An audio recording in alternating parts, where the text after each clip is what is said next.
And also seated at the board table is Superintendent Bob Thompson, and also present at the meeting is CFO Jeff Dowd. All right, at this time, can we rise for the Pledge of Allegiance? I pledge allegiance To the flag of the United States of America and to the republic for which it stands, one nation, under God, indivisible, with liberty and justice for all. All right, at this time, if we can look over the minutes from the public April 8th and non-public April 8th sessions.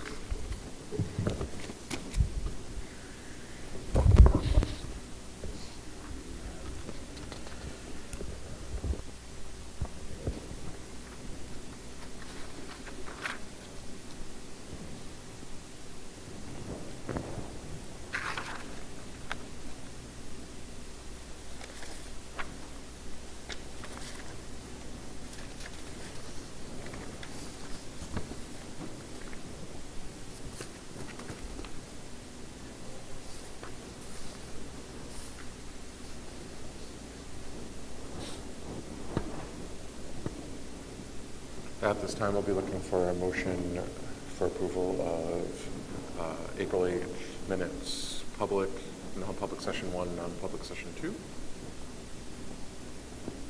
So moved. Okay, is there a second? Second. All in favor? Oh, we have to We do a should do voice roll call. call. Yeah. Yes. Okay. Melissa Denton, Carl Hubner, Yes. Denise Meyer, Yes. Richard Poore, Yes. Andy Cabarrus. Yes. Thank you. Melissa, do we have any public comments for tonight? At this time, no, we do not. All right, so now we'll go to school highlights. Dr. Cheney, if you could come up.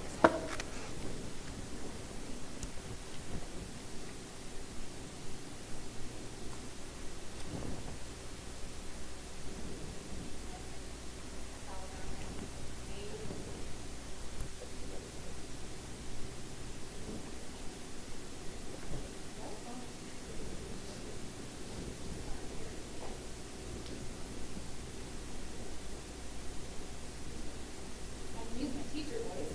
If that works for you all. All right. Well, thank you for having me this evening. At the top of my report this evening, you can see that our enrollment continues to climb. We just got another new first grader at the beginning of this week. We're a solid 480 students at the Central School right now. We've had a lot of exciting things going on. Spring is one of my favorite seasons to be in school. The learning is alive, and there's so many special activities for our students to do. So I'm excited to share with you tonight. One of the first things I want to bring up for you is our preschool study team. So we have embarked upon a preschool study this year to see what are we doing well and where are some areas that we can continue to develop our program.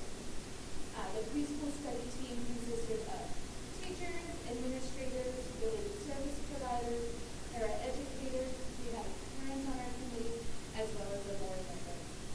The work that the team did was they developed and sent out a survey to the community of Hampstead. Because we wanted not only feedback from preschool parents, but we also wanted feedback from the area. They wanted feedback from the school community and parents that have had children in the school before, parents that have children rising into our school, as well as just the general community, as we are the public preschool of Hampstead. The team also embarked upon site visits to schools such as Hampton, Stratham, Brentwood, and Sandown to look at their early childhood programs. And following all that information gathering, they've met again twice to develop goals for next year. They've made some goals they hope to achieve by 2028 and some further goals that they hope to achieve by 2030. Some of the things that we're looking forward to implementing next year are things like having both an age-based program where we'll have our 3-year-olds and our 4-year-old program, as well as a multi-age program in another classroom. And then we're considering starting play groups for our youngest learners. In education, the day a child turns 3, the public school assumes their support through early childhood services, and we're looking at incorporating some family play groups for those kiddos that turn 3 later on in the year, after January. One of the highlights of our year every year is Bingo for Books. Bingo for Books is a program sponsored by the PTSA, and this year we were excited to hold it in conjunction with the Middle School Literacy Evening. So our students came over here and they played bingo and won piles of books. I don't think any child went home with fewer than 10 to 12 books. They had armloads full and were excited to share their spoils at the end of the game. It was a nice collaboration too, because many of the books that were donated for Bingo for Books this year were a result of the Central School Student Council's March Book Swap event. So any books that hadn't been swapped came over here to the Bingo for Books to find a new home. Another highlight this spring was the PTSA Boosterthon fundraiser. Students participated in character building activities during lunches the week of April 7th. As they learned about different character traits such as courage, they were also working on fundraising through an online platform. The culminating activity was a Glow Run celebration on April 14th during their Unified Arts time. Additionally, different fundraising milestones were met along the way, and the school earned a school-wide pajama party. Mr. Schmidt was pied by both a staff member and a student, and I had the opportunity to be a student for the day through various classrooms. The fundraiser promoted physical activity and school spirit, and it also generated over $26,000 for our PTSA. So this was a major fundraiser for them, and really helps them to bring to schools lots of exciting programming and opportunities. One of the things they're looking to do this summer is to donate a new sandbox to the Central School playground, maybe some sand toys and things of that nature. So we're very excited about that. The next 2 events that I am looking forward to telling you about are really the product of the hard work of our Unified Arts teams. Mr. Torelli, Mrs. McLaughlin, and Mrs. Stark collaborated to bring to life 2 amazing concerts in April. First off, we had the grade 3 chorus singing to us the songs of ABBA. It was high energy, lots of fun, and the students learned not only the lyrics and the melodies, but they also had the opportunity to learn about music from a different generation from them. The evening included artwork, completed an art class, along with their technology projects for the year. And then, truly the highlight of my year was our grade 4 multicultural show. I've worked on saying this without getting choked up, but it was such a beautiful performance. The theme this year was, "This is where our dreams begin." And Michael, Amanda, and Tara collaborated to build this multimedia presentation that literally flew the audience from the Central School around the world to visit different countries. Students came in before school to film themselves being pilots and directing and teaching people about the various countries. And then the students were singing songs in various languages, presenting dancing in from different cultures, and just teaching the audience about all that there was to see around the world. I saw it twice and could see it a 3rd or a 4th or a 5th time. We are working on getting that put up on our media so folks can see it who didn't have an opportunity to, but I really can't understate the collaboration that occurred to bring this opportunity to life for our 4th graders. In our backyard this year, we have a nice gardening collaboration happening with Mrs. Mahoney and Mrs. LaCroix, who are working with Mrs. Welvers and Mr. Remelard's Flex Group from the middle school. They're working to revitalize our alcove garden out in back of our school. Mr. Remelard's students came down and taught our children about what grows in dirt and what are some things that you might find. But then my favorite part was when they all started to get their hands dirty. They got into the raised beds, and you had middle school students, using the rakes and the big tools, and the little kids digging through to find, rocks, worms, whatever it was that they could find, to revitalize the soil before they start planting. So more to come from that as the spring progresses. I've spoken with you about our One School, One Book program, and that program ended in mid-April. We held a family night to celebrate the Sasquatch Escape, and students came and completed their apprentice training card. And once they were done, they had an opportunity to win a raffle prize. They went to stations such as sorting buttons, navigating coding bee-bots through the town of Buttonville. There was a vet clinic for their stuffed animals, and we were excited to have Maura Wentworth, the local animal control officer, and Megan, the Hampstead Youth Librarian, join us and help teach our students about real animals and mythical animals. The Grade 1 Mall was held the Friday before vacation, and the Grade 1 Mall is a fantastic opportunity for families and students to clean out their homes, donate items, and then the kids have an opportunity to go shopping. But beyond just the fun of that, the kids are learning to count by tens and ones, and they bring in their dimes and pennies, and they work together to make change and understand counting by tens and ones. This year, the Grade 1 Mall brought in a total of $110, and the first graders are going to donate that money to the Saltbox Pantry right here at the Hampstead Middle School. All right. In May, we're going to be bringing in an organization called No Brain is the Same to teach our students about neurodiversity.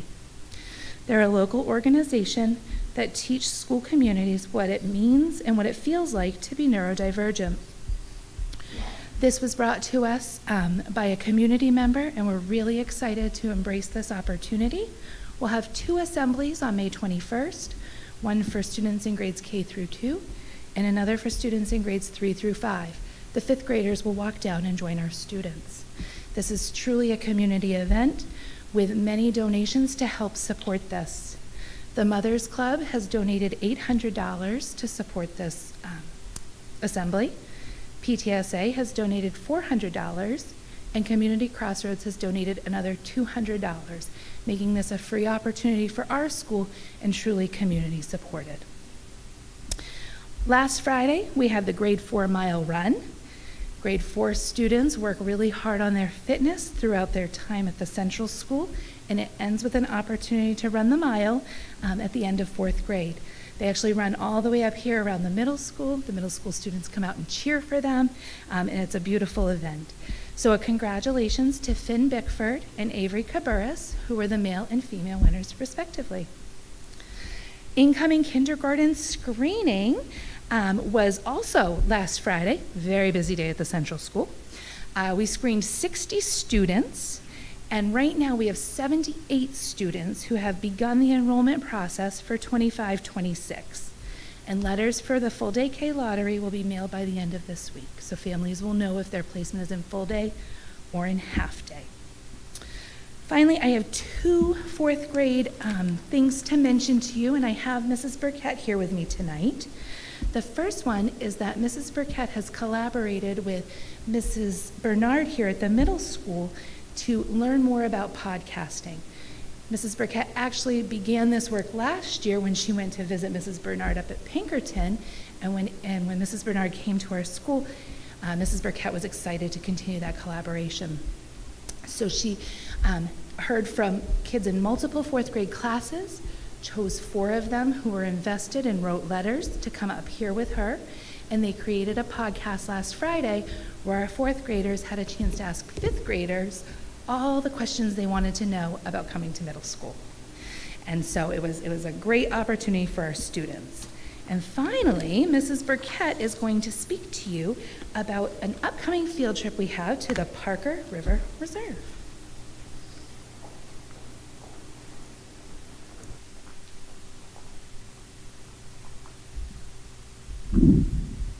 Good evening. I'm here tonight to talk to you about a collaboration between the Hampstead Central School and Parker River National Wildlife Refuge, which is managed by the U.S. Fish and Wildlife in Newbury, Massachusetts. To give you a bit of background, in the winter of 2023, I was composing a proposal for the Krista McCullough Sabbatical Award, and I had reached out to Parker River Refuge for a possible collaboration. I worked closely with the lead ranger at the refuge, Ella Weber, and the proposal consisted of building on-site and virtual programming to help students getting more hands-on experience in both science and environmental studies. This past fall, Ella actually had reached out to me on a possible collaboration that consisted of working with a few local classrooms, art teacher, and a local artist. Michael Torelli and I met with the team at Parker River Refuge to create a plan and talk about the goals of the project. The main goal of the project is for the students to help inspire a mural that would be painted in the bathrooms at the refuge. The rationale behind it is that many people stop to use the bathrooms during their travels, but they may not take part in a program. The murals will relay a message of the importance of native plants in our yards and gardens and the pollinators that help pollinate these plants. The mural will be painted and designed by local artist Jen Houle. You can see some of her work already, where she created at the refuge already, where she created a glow-in-the-dark mural to bring attention to light pollution, or the butterfly mural on the side of the Sweetser School in Merrimack, Massachusetts. Along with myself and Mr. Torelli, my current fourth graders had the opportunity to meet Jen, the artist, Ella, the ranger, and Kevin, the environmental educator from Parker River on March 5th. Students were able to learn about native plants and pollinators, as well as do a quick brainstorm for the mural. We are very lucky that we have been provided funding from both Dr. Cheney and HEF for the entire fourth grade to visit Parker River National Wildlife Refuge on May 22nd and May 29th. 2 classes will be visiting on the 22nd, and 2 classes will be visiting on the 29th. The programming for those days is focused on pollinators, native habitats, and students will have the potential opportunity to help spread native seeds in the grassy field by the restrooms and possibly take home their own pollinator plants. I'm very excited about this collaboration and I'm extremely pleased that this is coming together. I want to thank Mr. Torelli for being part of this, and I also want to thank Dr. Cheney and Mr. Thompson for their support on this project. Thank you.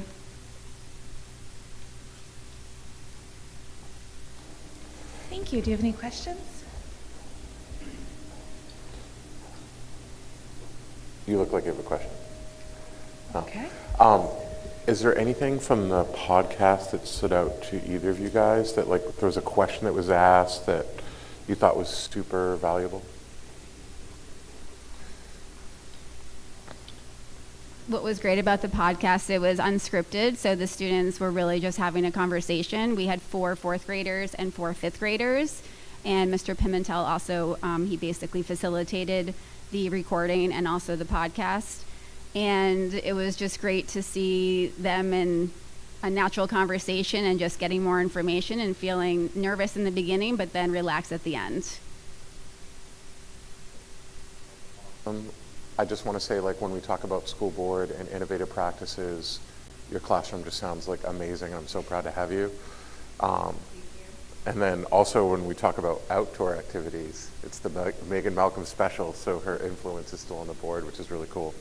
So, like, this whole thing, and especially a lot of the face-to-face conversations with it, which I think the kids struggle with, I think it's awesome you're putting that innovation into practice, so thank you guys. And the recording will be available for all the fourth graders to listen to. Thank you. All right, at this time, we're going to move to the 2025-2026 new math curriculum second reading. All right, thank you. So this is the second reading. You'll recall at the previous meeting, hold on one second. At the previous meeting, Mrs. Tomaselli presented the work of the math pilot group that began at the beginning of the school year. And based upon the recommendation of the math pilot committee and Mrs. Tomaselli, we are recommending Eureka Math Squared for grades K through 4, and for grades 5 through 8, we are recommending Ready Math, which would also include Ready Algebra as well. The total cost for the 3-year program would be $96,021. That would have a budgetary impact of $86,000. That's what we have budgeted for the 25-26 school year. The document that you see projected indicates that there's $10,021 of blended funding. And just to explain what blended funding is, some of those purchases can be made now when it comes to math manipulatives. Also, we can use our federal grants, Title IV money. This is money that right now is guaranteed to also offset. So $86,000 is the budgetary impact, and then approximately $10,000 will be funded through blended funding. So Mrs. Tomaselli can't be here this evening. I do have her at the ready on a conference call, so if there are any questions. But the recommendation from the administration is that we approve Eureka Math grades K through 4 and Ready Math grades 5 through 8. And I'll entertain any questions that board members may have. So the one question that I had, so I think can definitely support the recommendation in terms of the curriculum, but looking at the minutes from the last meeting, there was going to be a discussion about the middle school schedule and allowing for more time on learning. I don't want to say let's approve the curriculum and forget about that conversation. I still want to just make sure that we have that conversation. Because we got a couple of emails from constituents afterwards. Yep, so we have been working with Mrs. Bernard. Their scheduling committee has been very active, and the schedule that they are looking at for next year will add instructional minutes in the core subject areas. One way that they're able to achieve this is moving to a trimester system. So we will increase instructional time. And Mrs. Tomaselli, did you hear the question about the middle school schedule? Oh, God, she's there. Nicole? Bob, hi. No, I couldn't hear him. Could you restate the question? Yeah, could you give like a very quick, like thumbnail, brief overview of like some of the scheduling adjustments that the middle school's looking to make next year? Sure. Right now we have a schedule that's been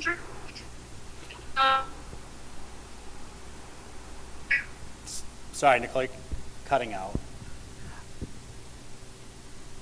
So I think what might be helpful is if the board knows that we're making strides to get further time, instructional minutes, that would be great to know that now. And then perhaps Mrs. Bernard at our next meeting might be able to give us a slide or two showing us what that's going to look like. I think that's Yep, all we need. absolutely. Yep. So the schedule for next year, and we've talked a little bit before about the challenge. We always teeter between 4 and 5 sections coming in, depending on the class size, and so the schedule needs to be flexible every year. And so when your class is 4 sections, that leads to longer instructional time in math. That's like the winning lottery ticket, right?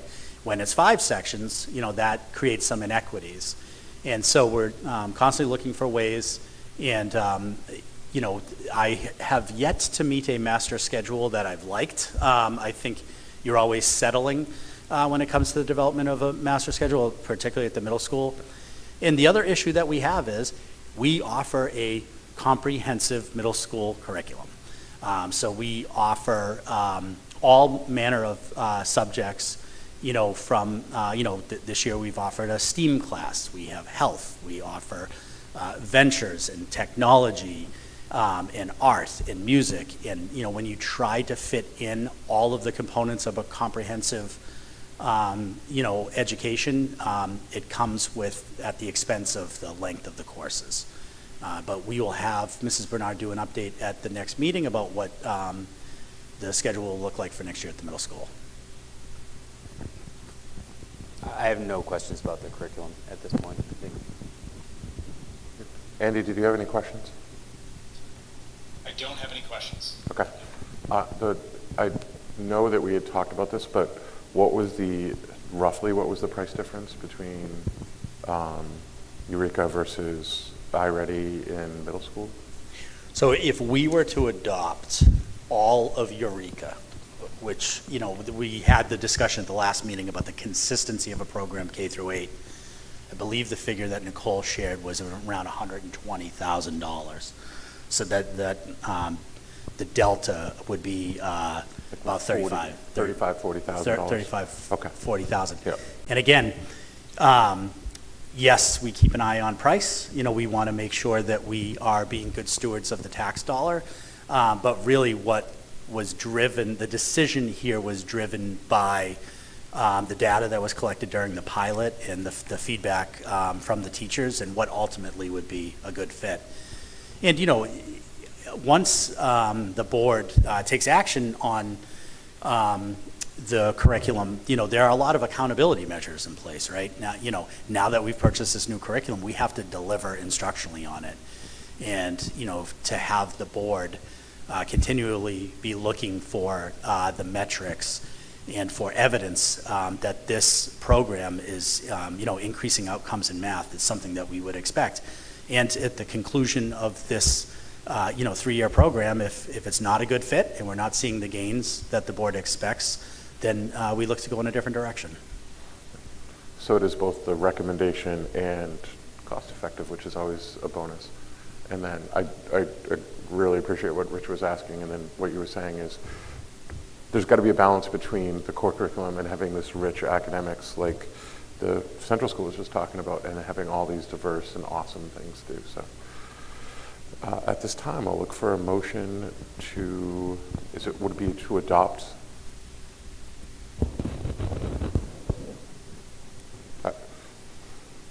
I'll look for a motion to adopt a 3-year agreement for Eureka Math Squared for the Central School and Ready Classroom Math for the middle school. Motion by Ms. Denton. Is there a second? Second that. Second by Mr. Poor. Melissa can call the roll. Would the board like any discussion before I do that? Oh, is there Vice any Chairman? discussion? Can I just say, I want to thank the teachers that were involved in the pilot. It is a monumental effort to, they piloted 2 programs. And so, the work that goes into that it's monumental, and I appreciate all of the efforts of the teachers that were involved. All right. Any further discussion? All right, Melissa, will you call the roll? Thank you. Ms. Denton? Dr. Hubner? Yes. Mr. Cabarrus? Yes. Mrs. Meyer? And Dr. Poor? Yes. Thank you.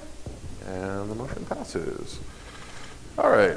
At this time, Mr. Dowd, if you would like to give us an end-of-year school district financial update. Yes, thank you. So Chair, in your packet before doing so, I have one budget transfer, which is for $10,255 from our heating oil account to replacement equipment. This helps to funded our purchase of a new lawnmower, commercial mower, which was in the budget originally for this year and was a cut to the budget, and unfortunately our equipment just did not hold out, and so we were able to make the purchase with this transfer. It was about $16,000 overall to make that purchase. So if there are any questions, I can address any questions you have. Any questions? All right, at this time I'll be looking for a motion to adopt the budget transfer as outlined in Mr. Dowd's memorandum. So moved. Do I hear a second? Any discussion? Melissa, will you please call the roll? Sure. Ms. Denton? Yes. Dr. Hubner? Yes. Mr. Cabarrus? Yes. Mrs. Meyer? And Dr. Poor? Yes. Thank you. Motion passes. All right, at this time I'll be looking for Mr. Thompson to talk about the last day of school for students. Do you don't want to provide the end of the year? Oh, I'd love to. Okay. We don't go all year. Yeah, we threw a curveball at you. We added the transfer. Sorry, let's go back. Yeah. All right, so can we do the end of year school district financial update, Mr. Dowd? Certainly can. It is up behind you at the moment. So the looking a little bit more favorable than they were previously, I believe. And so I get this into mode projected. There we are. So recall that when we have a budget and we're looking to talk about budget actuals, we can look at the expense side and the revenue side. And so on the expense side, we've had about 175,000 in salaries that I'm estimating will be available at year end, 250,000 in insurance, although that is a little bit high. The FICA retirement savings compared to budget, about 50,000. Tuition for regular education at Pinkerton is estimated at 225,000. Tuition for special education, both at Pinkerton and other placements, 400,000. Transportation, I'm expecting about 100,000 favorable variance there. And unfortunately, that's in large part, very unfortunately, to some of the bus backups that we've had. So we've had some credits there. There's some additional surplus in workshop supplies and equipment. And I'm going to ask you to put a pin in that equipment line right there, and I'll tell you about that in a second. On the revenue side, we know we have about $9,000 additional in special education aid, $13,000 favorable for Medicaid, which was a big surprise. Thank you, Melissa. Interest, about $15,000 favorable. Equitable education aid, $10,000 favorable. Tuition, $10,000 favorable. That's tuition revenue, kindergarten and preschool. Other federal, you'll see that there's an other federal aid E-rate, $80,947. And I just want to note that the $80,947 is a direct result of the efforts of our technology director, Joe Dion, to work with our E-rate specialists to be able to maximize our savings on equipment purchases and on some of the bills that we pay every month for internet. And I'm going to draw your attention back to equipment on the expense side, $43,000 of which mostly largely attributable to technology. There was a major infrastructure project this year, which Joe and his team were able to handle a lot more than they had intended. They thought they would outsource a lot of it. They were able to do a lot of internally. And so those two lines alone really are technology related. And I think we're in pretty good shape, knock wood. So I did want to point that out. I'm pretty pleased about those. So looking at total expense surplus potential of $1,285,000, revenue surplus of $138,000. So our gross surplus would be $1,423,859 potentially. The fund balance retained, which this board voted on last June, is $200,000. If you don't renew that, that would go back to the taxpayers, giving an estimated return to the taxpayers of $1,623,859. I suspect that you'll do something with fund balance retention this year, but I include that as well. So if there are any questions, I'm happy to address them.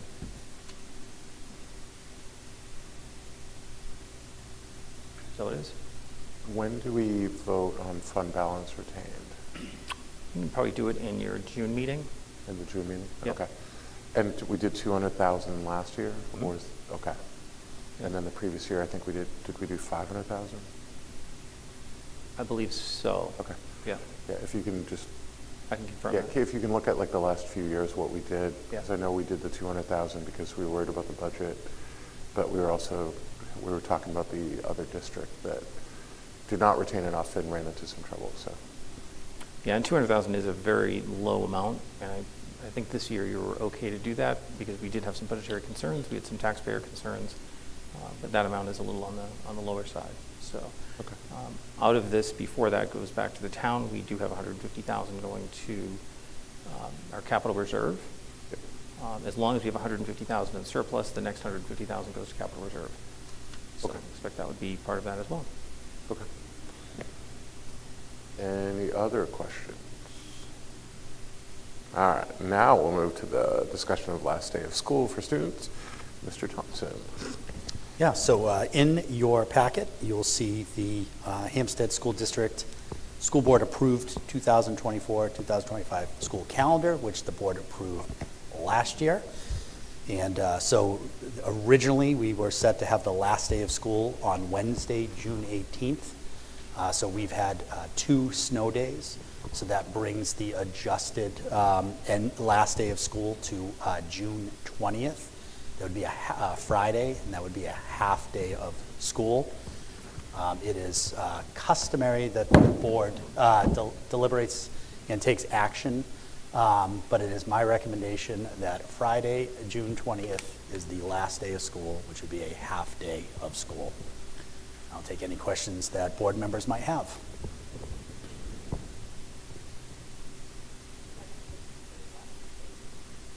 So from a contractual standpoint, the teachers, our professional staff work one additional day, which is utilized for them to do end of the year tasks, wrap up their classrooms. And It's like pack up in trainings that they haven't done yet. yeah, at this point, you know, we've been very fortunate. We actually have a May Professional Development Day. There will not be a lot of end of the year professional development, and we're still in the process of developing next year's professional development calendar. But this year, at the conclusion of the half day, there's a lot of sort of ceremonious activities that occur in both buildings. And then the additional day is just really for them to wrap things up. There's not a lot of professional development, which is different than in years past. Okay. Any questions? Okay. At this time, I'll be looking for a motion to have the last day of school be June 20th. Do I have a second? Second from Ms. Denton. Is there any discussion? All right. Melissa, will you call the roll, please? Ms. Denton? Yes. Dr. Hebner? Yes. Mr. Cabarrus? Yes. Mrs. Meyer? Yes. Dr. Poor? Yes. Thank you. All right, motion passes. All right. At this time, we're going to move to discuss the 2024-25 Superintendent Evaluation Update. So at this meeting, we're going to go over the compiled responses. This will be in a non-public after the end of this meeting.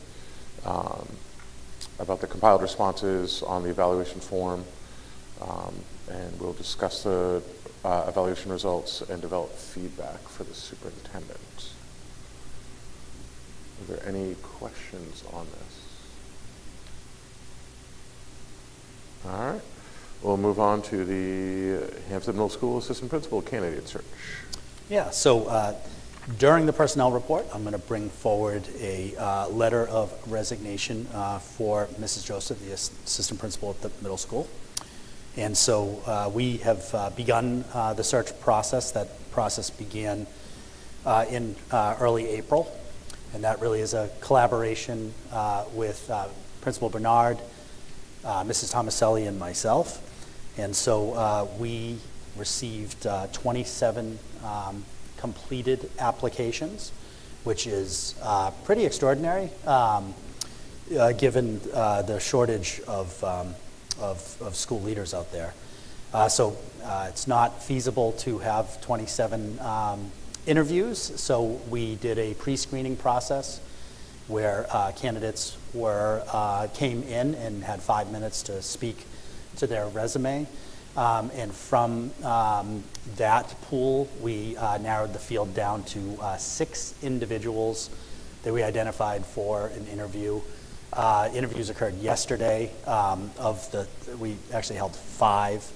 We did have a candidate withdraw.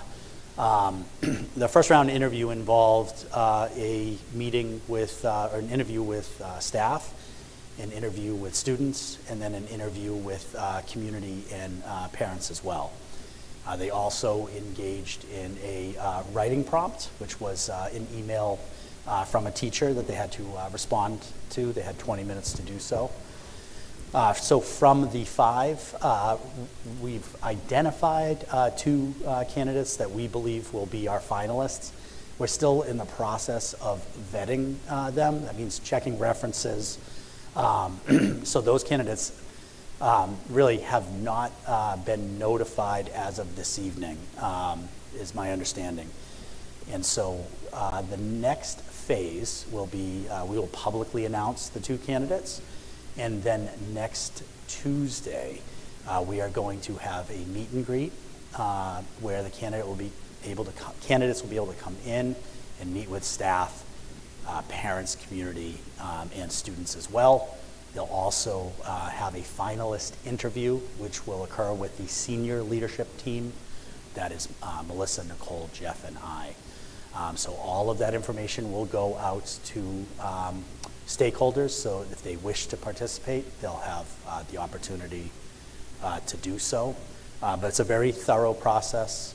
There is a lot of vetting that occurs to make sure that the person that is brought forward to the board for nomination is the right person for the role. So I'll entertain any questions that the board might have about the process. I know several of the board members will participate next Tuesday in that process. So, any questions?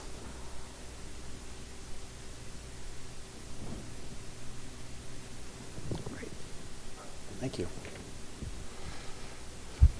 So now we're going to move on to the 2025-2026 board liaison assignments. So there was a discussion and a draft of what the liaison assignments would look like. I can kind of go over it quickly. So for the HCS, regular education curriculum, HMS, regular education curriculum, student services, facilities, and technology, the board assignments kind of looked at the three prongs would be budget development in October, following up with implementation of the budget throughout the year, and then discussions of possible policy changes for those areas. And if I could just add too that, this has been, in the time that I've been here, there's always this question about well, what is the role of this liaison? It's been somewhat largely undefined, and really the official task has been that October budget workshop where the liaison meets with their respective department or principal. And so the document that I included, the liaison assignments, looks to provide a little bit of more clarity with that in addition to the October workshop, it would be good for them to have a check-in that we can, define later when that occurs, but on current status of the budget, and then also any policy needs. And again, when you look at the authority of the board, it's really rooted in policy, budget, evaluating the superintendent, and negotiating contracts. So those two actions align nicely with the board's role. Yeah, policy and fiscal responsibility kind of sort of thing with just, for me, it feels like it's just an added layer of the check-in afterwards, which I don't think is a bad thing, to both be good fiscal stewards, but also just to be aware of possible changes. Any questions or thoughts on the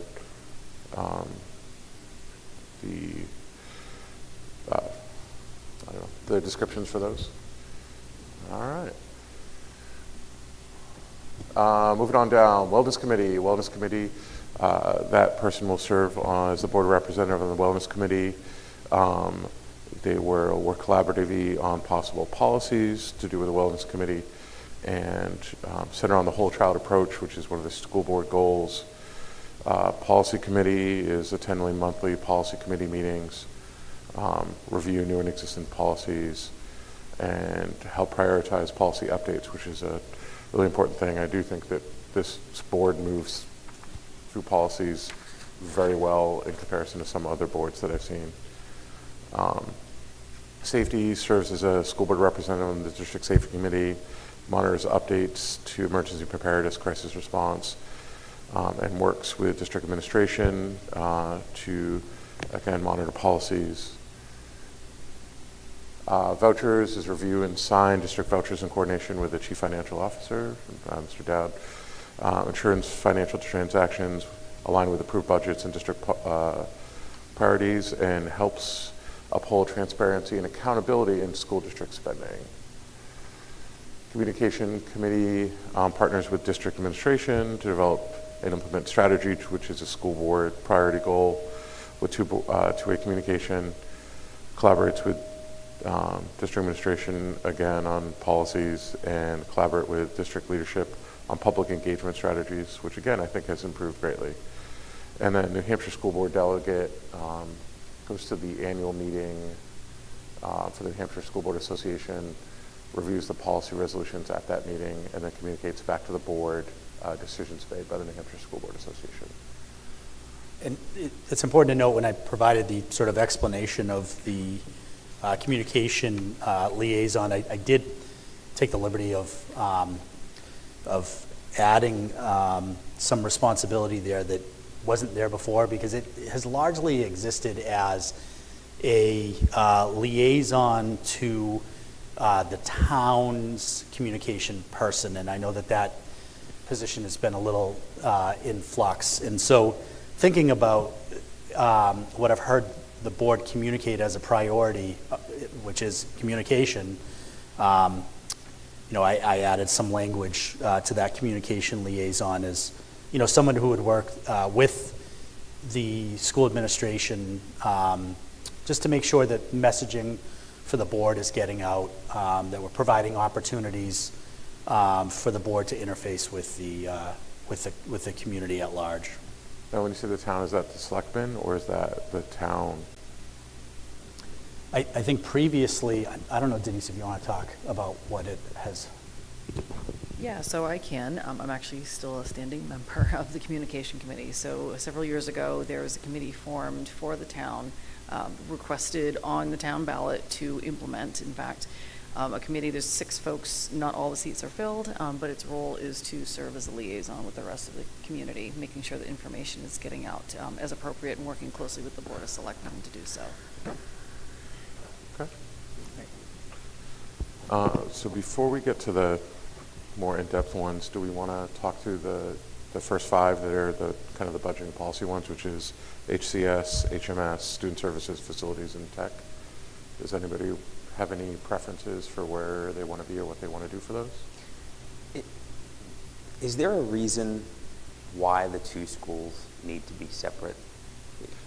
So when I sat with HMS, I spent an hour talking about a library chair, not actually talking about anything that was curriculum related or student related. If we're just looking at, if the only function of these jobs is to really look at their budgets, It's kind of who just seems arbitrary. It's kind of who sits with who during the budgeting process in October has traditionally been what it is. Well, I mean, just because it's traditionally done that way doesn't mean it's the right way to do it. I mean, we're a small district. There's 2 schools. Do we really need to have these arbitrary liaisons for 2 schools and 5 board members? My only thought would be when it comes to the actual budget, they're 2 separate budgets. Well, yeah, I mean, but we weren't really talking about curriculum. Oh, as in, Talking about a chair. so as in it's maybe named wrong? Yeah, no, I mean, so like me personally, like, and I think I said this the last meeting, like I would love to see us like form a policy, like similarly to the policy subcommittee, like a subcommittee for finance.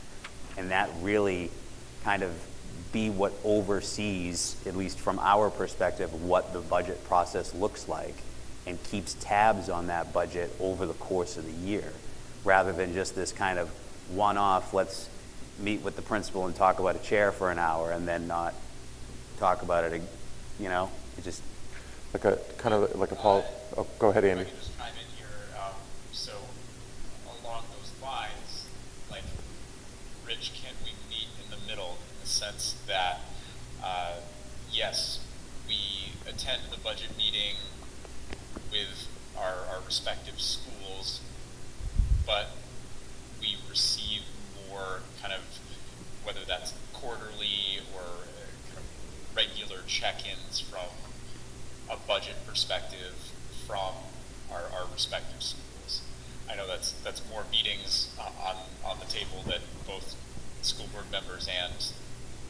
administrators or whoever's giving us that budget update need to attend, but that would be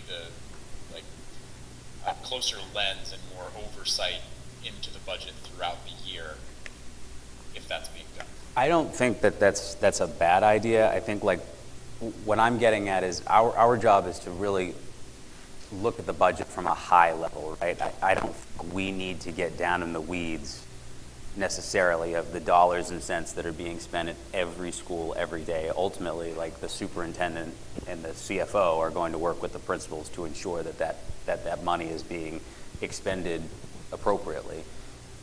I'm talking about us focusing at the larger system level.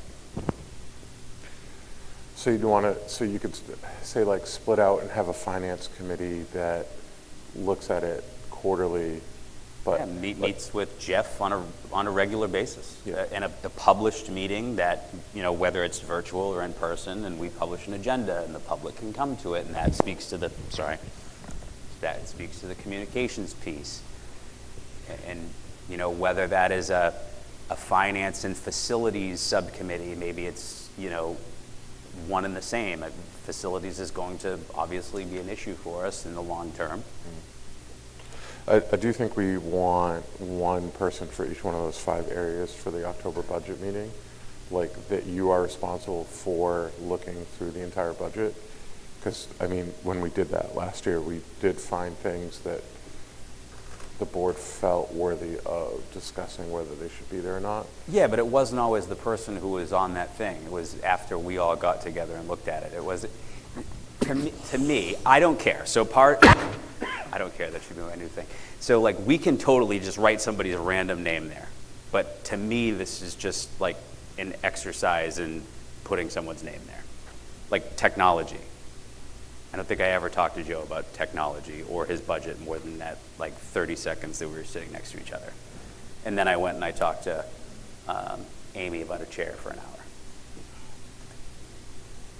So I guess my question is part of the issue that these assignments happen and the follow-through may not be there? Granted, I'm new. But Yeah, well, in terms of scheduling things and having some regimented discussions and meetings to make sure that they are purposeful and meaningful, is that the part that needs to get fixed more so than merging groups? So traditionally these were for the budgeting process in October, and then when it comes to oversight, the oversight generally comes through the superintendent with them, versus you have Involved in the systems level budget. So, Rich, I fully agree with you, and I want to participate more in the creation of the budget as well. If we're talking about liaison assignments, I'll pose the question, does what you are saying need to be a liaison assignment, or is this a directive from the board to the superintendent and the district as a whole that we want to participate more in the budget creation process proactively, and can we do that naturally without it being a liaison assignment assigned to someone? I think because this is all formative, I think we can think about it, come back in June, and then maybe give some sort of directive over the summer for what it might functionally look like for the fall. Yeah, and I can say too that we, each year, and I believe it's the last meeting in September, the second meeting in September, provide the board with the timeline and the process for what the budget looks like. Us coming to the table, and we don't have to wait till the second meeting in September, with sort of a, so like if we were to circulate as a draft document to board members that timeline earlier, we could give it to you now, so that you can review it and we can talk about how we may want to, change the process for next year to be, more transparent and have more involvement on the front end. The only challenge is our teachers return, and literally even before the school year starts, they begin the process of developing their budget.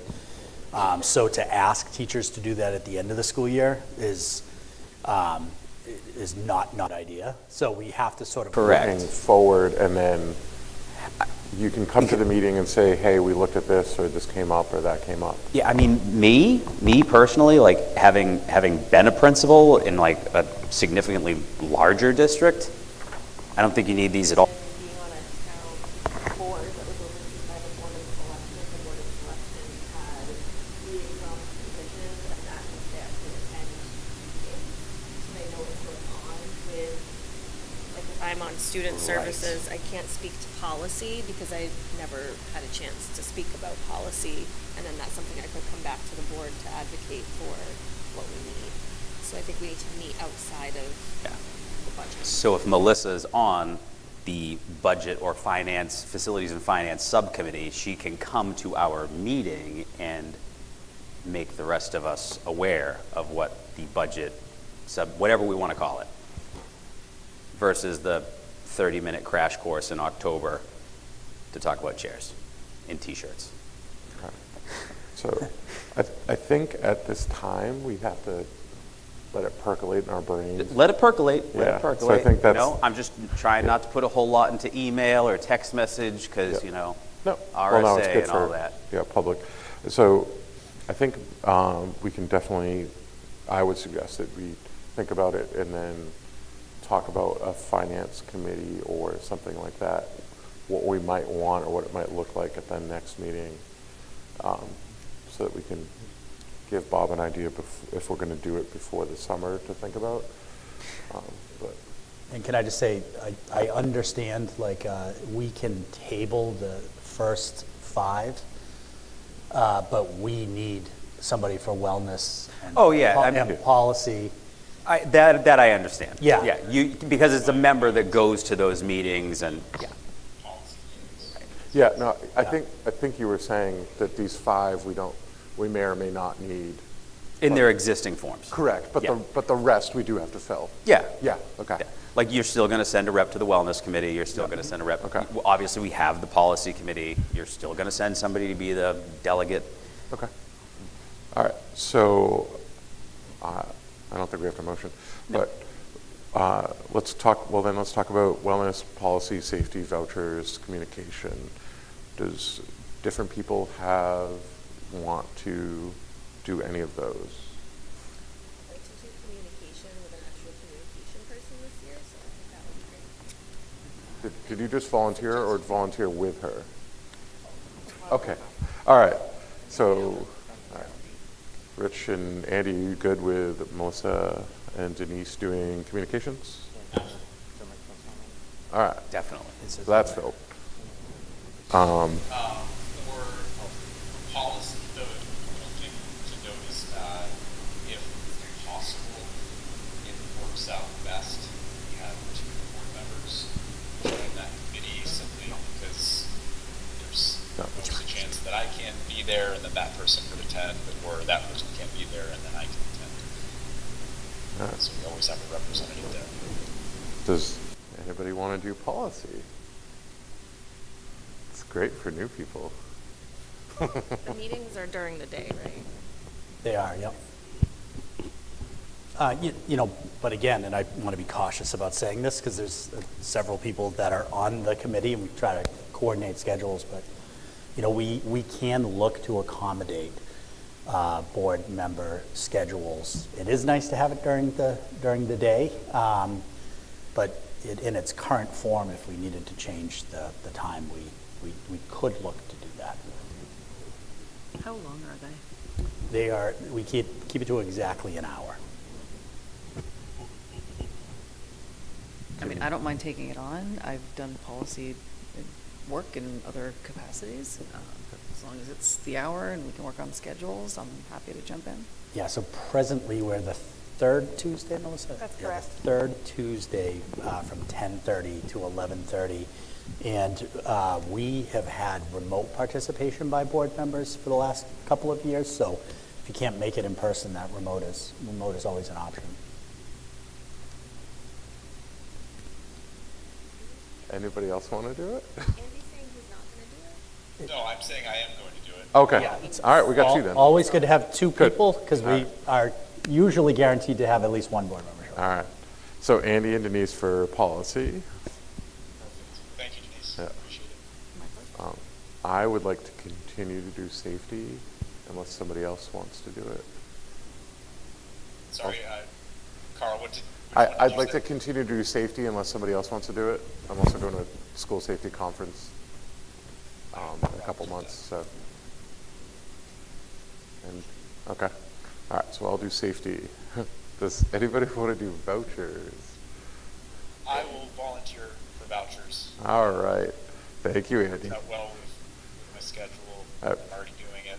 I appreciate you taking one for the team on that one. And then does anybody want to do wellness?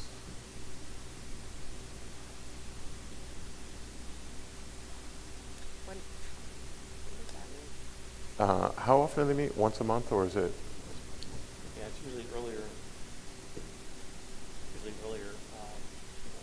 or it can be during the day when, I mean, pretty flexible when it comes to the new year, but it's either in the morning or How long are the meetings? an hour, but usually not. What's the frequency? Quarterly. Quarterly? Yeah. And is it Zoomable? Or like, can you do it online? Okay. I'll rock, paper, scissors you. You want to do it? I'm trying to hold out for finance something. Trying to figure out finance. It may not exist. Oh, we're going to create it. And facilities. All right, Melissa's going to take one for the team. Like a Zoom invite, right? Or Yeah. Teams or something? I'll tell you, I will be your backup for wellness in case you can't make it. Google Meets, whatever we're using. There we go. All right, so for now, I think we got our committee assignments. We'll think about it for the next meeting about the combined versus the split out for finance. Any other questions or thoughts?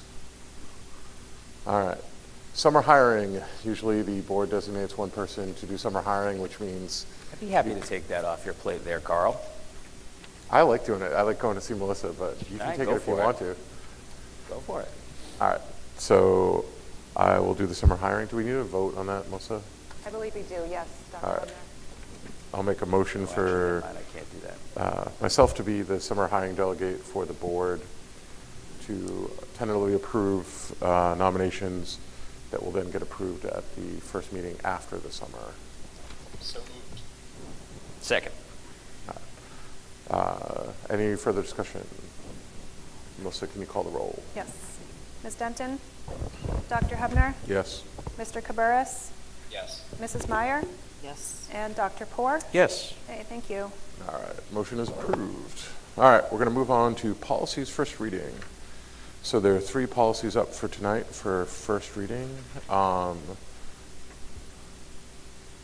Thompson, do you want to kind of go over what the different policies are? Yeah, yes, there's 3 policies. The first one is an update to policy BBB, school board elections. This was last revised in 2017. Again, ideally, we'd like to have our policies updated every 3 years, and we're playing a little catch up. There are this just follows the model policy for NHSBA. There were some changes to, there was a statute about a non-voting student board member, and some of that language is reflected in this policy, and also BEA, which is the second one. So the changes are highlighted in blue. You see the addition of a few sentences in that second paragraph. With BEA, regular school board meetings, this policy was last revised in 2012. There's language changes that reflects boards are now required to offer public comment segment as outlined in policy BEDH. And there's a slight name change to the policy. So again, this was driven off of a statute that was recently passed that requires a 30 minutes window of public comment. So that's reflected in policy BEA. And then lastly is policy IHBAB, special education evaluations. This was originally adopted in 2009. Revisions include reference to federal FERPA law for privacy, New Hampshire DOE procedural safeguards handbook, and it broadens the scope in terms of geographical location for qualified special education evaluators. So I'll entertain any questions that the board may have, but largely these are just some housekeeping policy changes to make sure that we're up to date. On the 30 minutes, it's 30 minutes, but it's still dividable with a limit to 3 minutes per person. Yes. By localized policy. And that is driven by the local board, the decision to limit the amount of time that individuals may speak. And just to be clear too, that so this evening we did not have anyone for public comment, and that is fairly common. We don't have to keep public comment open for 30 minutes, but we do have to provide the opportunity for a 30-minute window of time. So if someone were to show up and we had closed public comment, but public comment did not meet the 30 minutes, the board chair would want to create the opportunity for them to contribute. It's also important to note that different boards have public comment at different segments. Some actually have it at the conclusion of the meeting.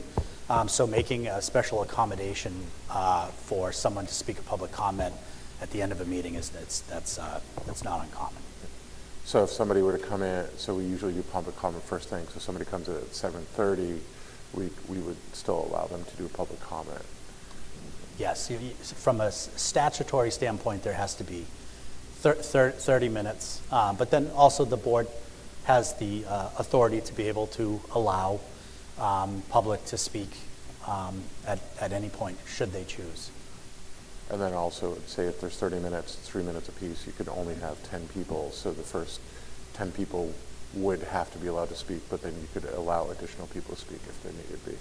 You could. Yeah, this is really to meet the statutory minimum requirement. Questions on any of the policies?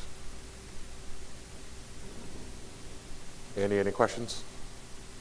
No questions for me. Okay. At this time, I'll be looking for a motion to adopt policies BBB, BEA, IHBAB for first reading. You mean move them to second reading?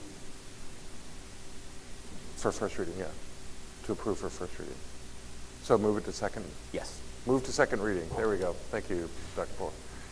All right. I'll look for a motion to move to second reading for policies BBB, BEA, IHBAB. I will make that motion. Do I have a second? Any discussion on these three policies? Melissa, will you call the roll? Yes. Ms. Denton? Dr. Hebner? Yes. Mr. Cabarrus? Yes. Mrs. Meyer? Yes. Dr. Poor? Yes. Okay, thank you all. Motion passes. At this time, do we have board comments and correspondence? If we want to start with you, Andy, do you have anything? Andy, go ahead. Yeah, I don't have anything to share at this point. Okay. Dr. Poor? Nope. Denton? Anything, please? I will say there was a discussion that we had about writing a letter for the CAPS, school board CAPS at the state level. As of now, that was taken out of the omnibus budget, which is good. There is a concerning possibility that there would be an open enrollment, which means that students from whichever district could jump district to district whenever they wanted, and the school district would have to then absorb them, which would create budgeting chaos. I don't know if you've heard anything about that, Mr. Thompson. I don't have any recent. Do you have any recent updates on open enrollment? It would require posting vacancies in your enrollment and then accepting students from other districts. And you would only get 80% of what the person from the other district would be, so the town would have to pick up 20%. Yeah, so open enrollment was passed in New Hampshire a few years ago, and there are districts that are considered open enrollment districts. Now, the issue this year is that the definition of open enrollment and the requirement for local school districts would change. But essentially, as it stands right now, a school district, by authority and vote of the board, could enter into an agreement with another local district, so it's voluntary, to be an open enrollment district. So let's hypothetically say we entered into an agreement with Chester. Chester would be able to send students here, and this would be by board approval, and Hampstead would be able to send students to Chester. There would be a reduced tuition rate. The tuition would be 80% of the per pupil cost. So the way it stands right now, and we are not an open enrollment district, there are some, it's more common in the North Country when they try to pool and share resources, and it's all done voluntarily. And so the last that I was made aware of, there were several open enrollment LSRs in Concord, some that would take away, wouldn't make it optional, that would require districts to be open enrollment.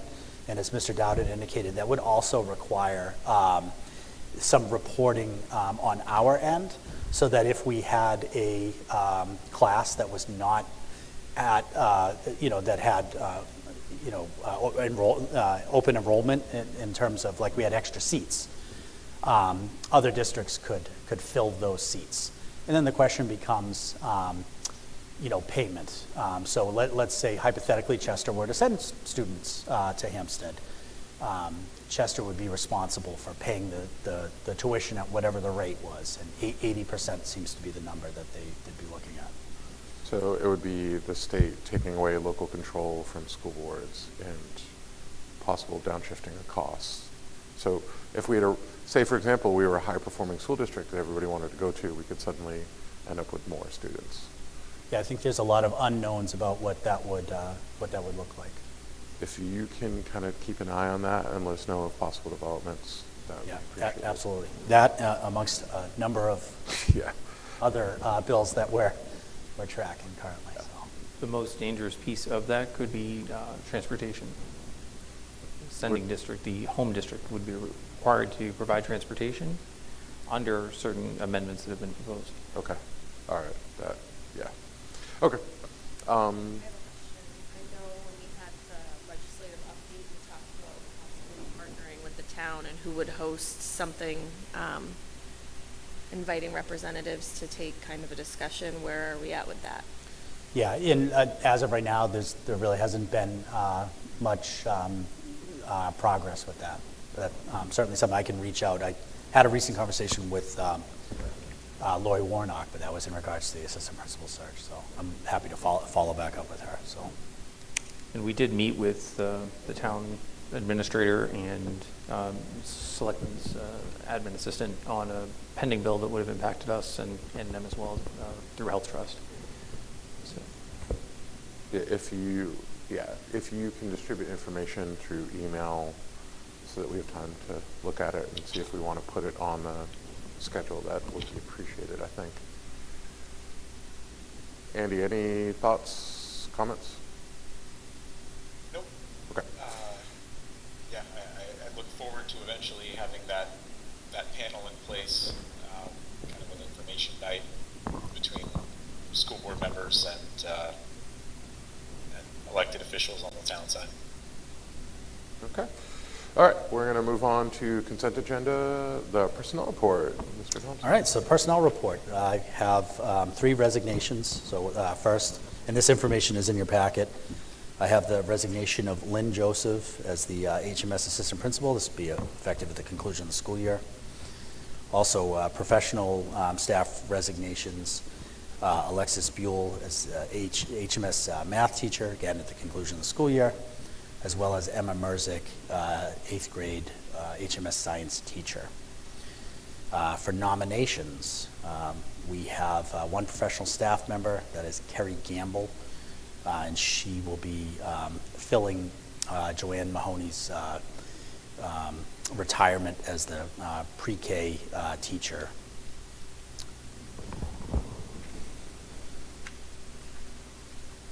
And I'll entertain any questions the board might have.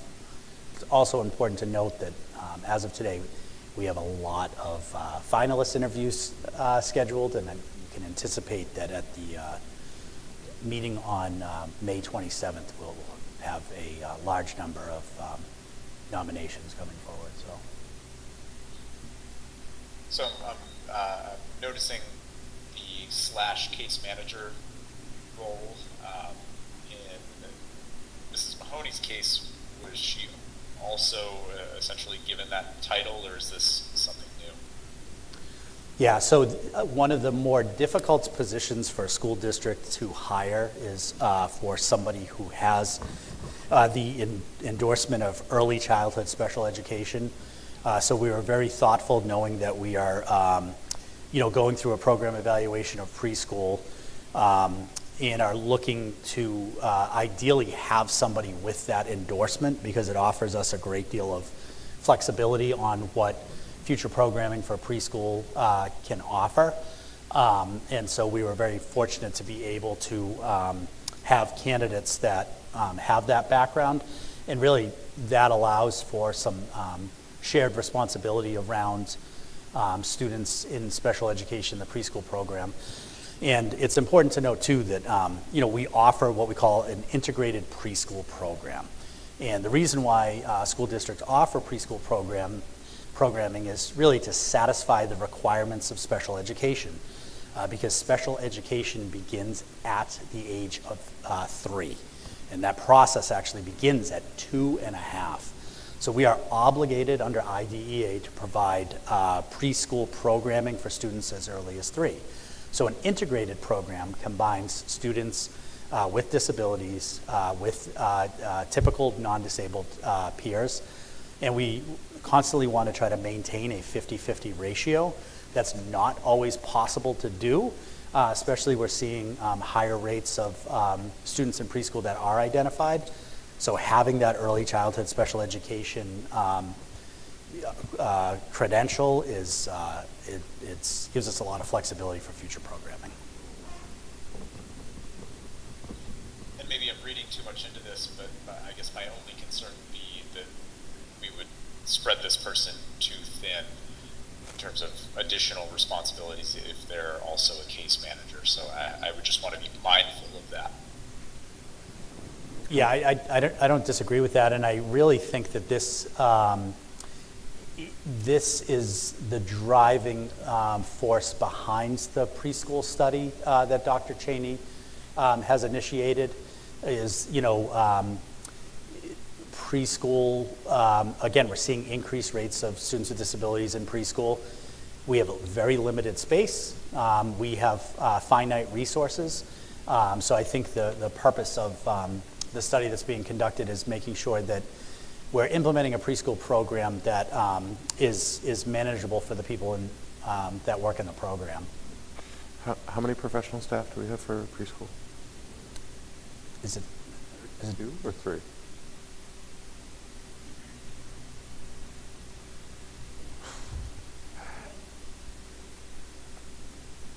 Oh, great.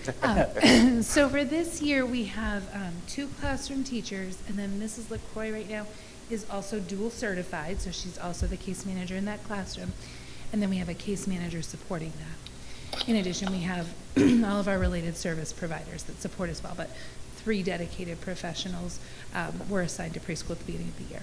And one of those is a special ed, dual certified, so special ed Correct. teacher as well. So Yes. to kind of help identify, get them in a system, get them what they need, either to move on to special ed once they get to regular classes, or to make it so through intervention they might not have to. And students who are identified can receive their services right in the context of their classroom. awesome? Yep. And Case manager be reassigned. Yes, so we would look at the need across the building and allocate that resource appropriately. There's not enough prep time, I guess, if they're doing the paperwork. Yeah, so that's one of the things that we've looked at, and so our staff do have prep time during the day, as well as additional time on Fridays, which includes their meeting time, their case management time, all those responsibilities that are more special ed related. You know, and it's important to note that, you know, we talk about early intervention, it's really a highly leveraged instructional strategy to ensure that kids are performing at grade level. The earlier we can intervene, the more likely that students will succeed. Space continues to be a major consideration, and for those of you that have been on the board for some time now, you recall last school year, we looked at all manner of options to offer preschool, even off-site. We had conversations with private schools. We had conversations with faith-based organizations that might have extra space, and unfortunately, the feasibility of off-site preschool wasn't there. But you know, we continue to struggle to offer an integrated program where we have that 50-50 mix, and then also to ensure that we're managing the resources appropriately. Yeah. Very invested, and I know that it's huge for us. And I actually think it's a bonus for us to have case managers that are also the teacher, so they can deliver Agreed. the specialized instruction. Yeah. Earlier intervention, the better. So, Well, it's also important to note, so this is, you know, my 4th year in the district, and the year that I arrived and held, you know, listening sessions with staff, and even parents as well, one of the resounding feedback that I heard was we need to look at preschool. We have, you know, very talented people that work in the program, but, you know, in terms of sort of our programmatic approach. So this is something that we've been hearing for a long time, and there have been adjustments that have been made every year to the program to help improve it. This year, with Dr. Cheney, you know, doing the program evaluation, you know, the timing of it worked well as we bring new staff on, and so we look forward to, you know, continued improvement in the program. I think space will be an issue, and I know that's big looking down the road, but I know when I was doing preschool, my numbers doubled over the time in like 5 years, so I know that the numbers are getting larger, and we need to really have the 50-50 ratio would be ideal, but we need space. Yeah, and we don't have, you know, one of the classrooms is not an integrated program when you look at the numbers, and it's tough, you know, and you know, there are some school districts that have very, very limited preschool, and most of those students are placed in private preschools, which we can do. The issue with that is just delivery of special education services. So ideally, we'd like to have those learners in our schools. thank you, Dr. Cheney. Any other questions or thoughts? I do want to say thank you to all 3 staff members, especially in Lynn. Administration, especially in the middle school, is hard, and I think every single time I saw her, she had a smile on her face, and I don't think there was an extracurricular that I went to that she wasn't there. So her effort and love and passion for the district is highly, highly appreciated. So at this time, I will accept a motion to accept the resignations of Lynn Joseph, Alex Buell, Emma Merzick, and the nomination of Carrie Gamble. So moved. Do I have a second? Second. Second, Andy. Any discussion?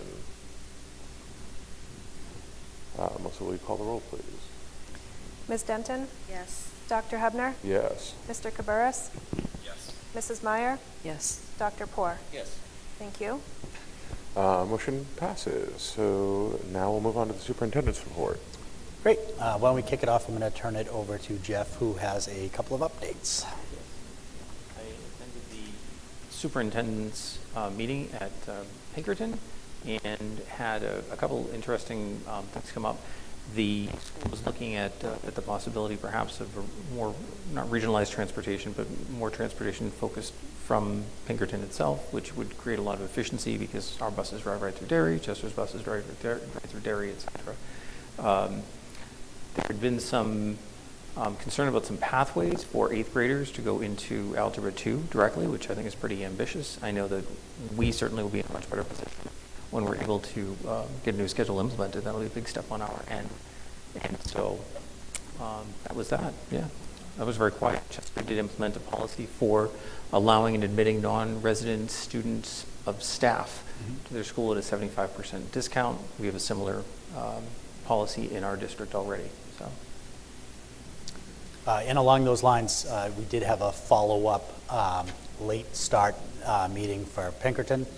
And it was determined during that meeting that they're going to pause on any future planning or discussions around a late start just because of some of the logistics. So the conversation that we had at a previous meeting about a survey, we're going to hold off on administering a survey. And as Jeff said, the focus is going to shift to consolidated busing because if Pinkerton were able to run their own buses or there were some consortium that were created, Pinkerton can start and end their day whenever they want because it wouldn't have an impact on the start and end times for Hampstead.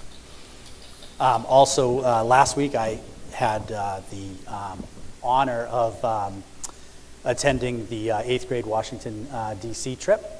The trip was just amazing. Everywhere we went, we received positive feedback, whether it was at the Capitol building or at restaurants that we ate at or Ford's Theater. We received, positive feedback about our students' behavior, how respectful they were.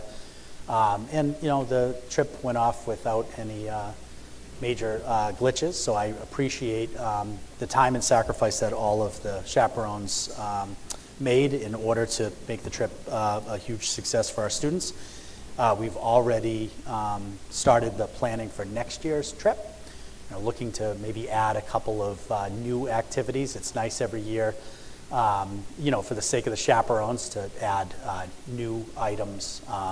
So next year we're looking at adding the National Cathedral, and we're also considering going in March instead of May. And the reason for that is it was very, very busy. May has become a month where a lot of schools get their state testing out of the way with, and then they go to DC, so that happens in May. So moving the trip to March, which happens to also be in between sports seasons, between the winter and spring season. That's something that we're looking at, but we're also in the process of getting feedback from chaperones and students as well. We had the opportunity yesterday as a leadership team, so what we call our H team, to participate in instructional rounds. And again, you've heard us use this term before, but instructional rounds really is an opportunity for our professionals to visit classrooms and engage in conversation about what instruction looks like.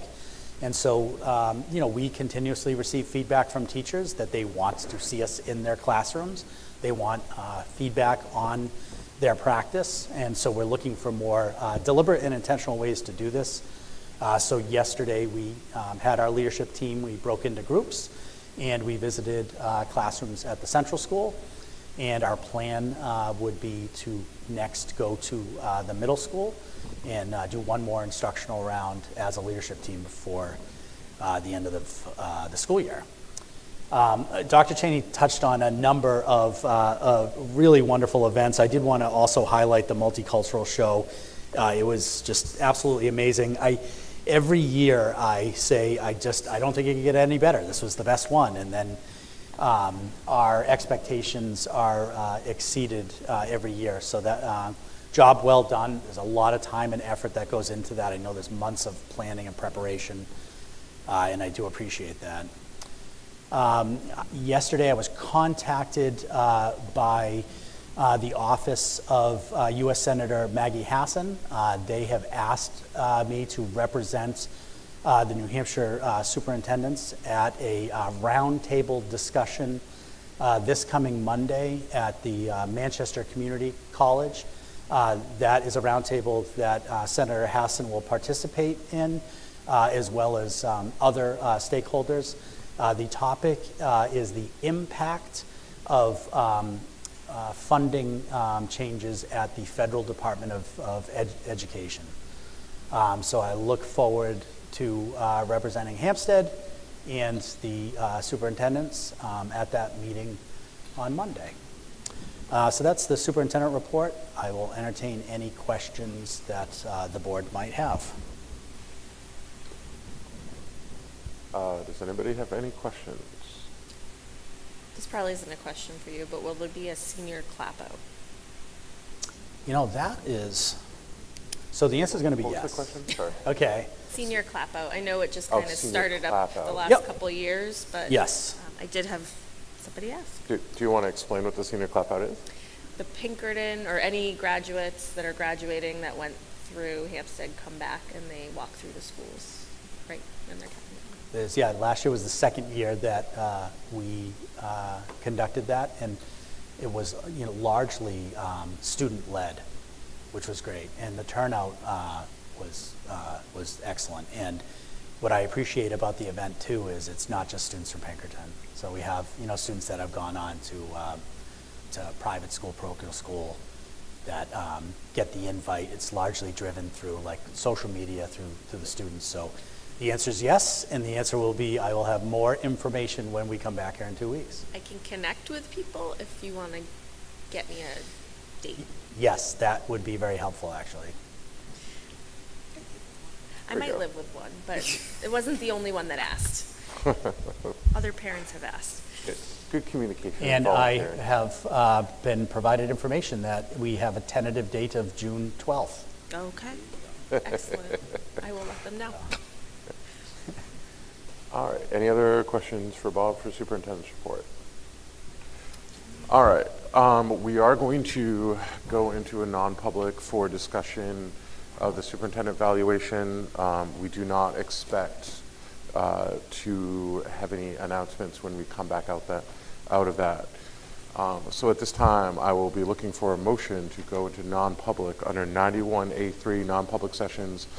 Number 2, for A, the dismissal, promotion, compensation of any public employee or the disciplining of such employee or the investigation of any charges against him or her unless the employee affected has a right to a meeting and request that meeting be open, in which the case the request shall be granted. And C, matters which, if discussed in public, would likely affect adversely the reputation of any people other than a member of the public body itself. Unless such a person requests an open meeting, this exemption shall extend to any application for assistance or tax abatement or waiver of a fee, fine, or other levy if based on inability to pay or poverty of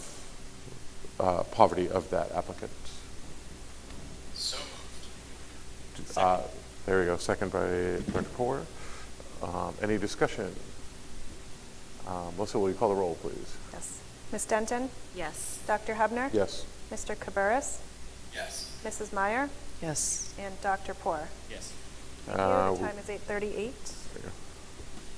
Thank you.